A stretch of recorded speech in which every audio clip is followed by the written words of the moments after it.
Welcome back to New Rockstars. I'm Erik Voss, and Captain America Steve Rogers has another thing he can do all day, and that is putting America's ass on a mission. She-Hulk episode 1 ended with, I think, my favorite MCU post-credit moment ever. Captain America, fuck! Yes, but who? The question of who punched Cap's V-card feels like a mystery perfectly tailored for me. And not just because I asked the question before on this channel. And yes, you may have seen me on social media mounting this one like Steve on a loose grenade. And I am not sorry about that. But in this video, I am going to go even deeper into the list of suspects, though not as deep as Steve did. I am sorry for that one. The question of Steve Rogers' virginity comes up early in She-Hulk episode 1 and even contributes to Jen Walters' car crash that leads to her power-up. Steve Rogers did not have a girlfriend before he went into the service. Says who? The History Channel. Obviously, Captain America wasn't virgin. Jen brings it up again in the post-credit scene, pretending to be drunk to get the answer out of Bruce. Did you see that ass? Like, that ass did not deserve to die a virgin. It's like so sad. Steve Rogers is not a virgin.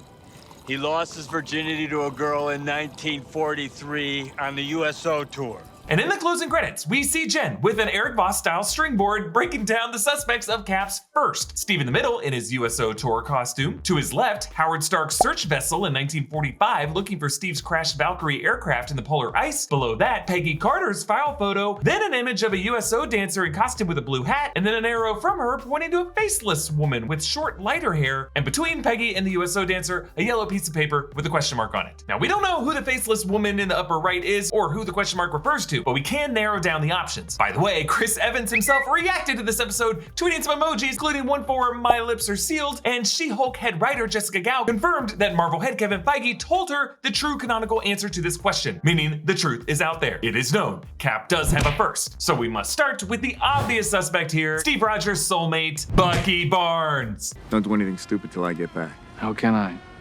You're taking all the stupid with you. Because I'm with you to the end of the line. No, sadly, while it is headcanon for many of you that these two buds were howling commandos off screen, What do you mean by that?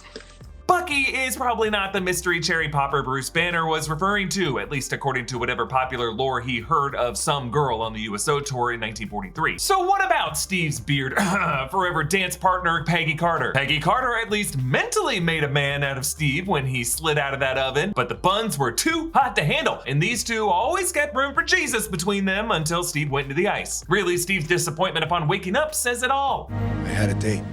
Does this look like the face of a man who's satisfied? Moving on to our next suspect, you may remember Natalie Dormier as Private Lorraine in the Strategic Scientific Reserve in London. The women of America, they owe you their thanks. And seeing as they're not here.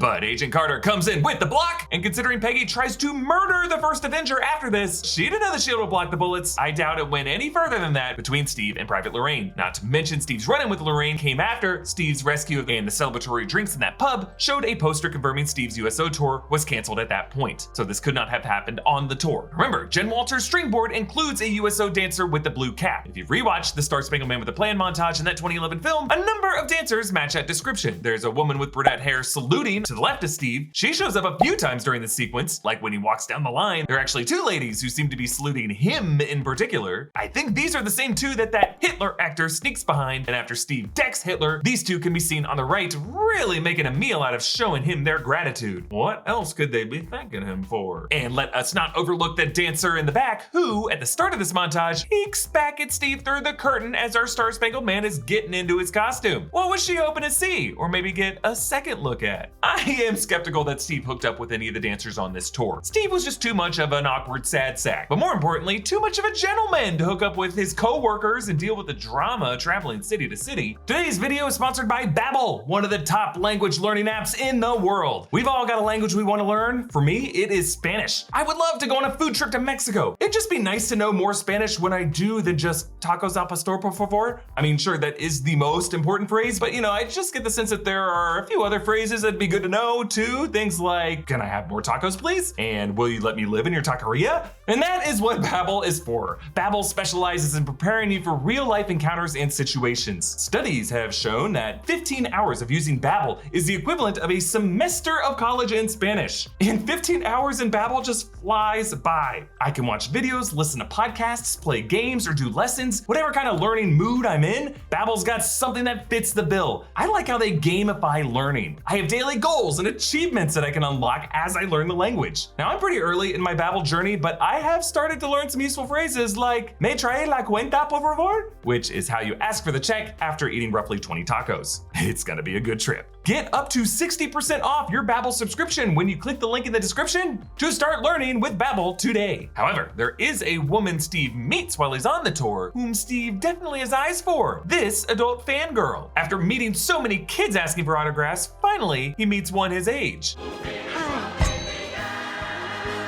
Aha, right there. That is what we call a double take, and it's what a fella does when he's ready to double down. The crucial piece of evidence here is the camera flash. That means there is photographic evidence of these two meeting. Marvel Studios has had an insanely detailed continuity with the photographs taken of Steve during this period. His 4F file photo from Camp Lehigh stays framed on Peggy's desk in Endgame. The famous photo of Steve holding that Lucky Star cab company door as a shield, seen in the Smithsonian exhibit in The Falcon and the Winter Soldier. The 2011 film actually included a woman in the crowd snapping a photo from exactly that angle. So it just makes sense that whatever photo taken of Steve and this fangirl would have also become part of his mythology. Something seen during this period by, say, Howard Stark, mentioned among his obsessive drunken stories over the years about how awesome Captain America was to his son Tony, leaving Tony with his famous inferiority complex, and probably mentioned by Tony over drinks to Bruce Banner during the blip in Mexico, as Bruce indicated they did. Yeah, me and Tony.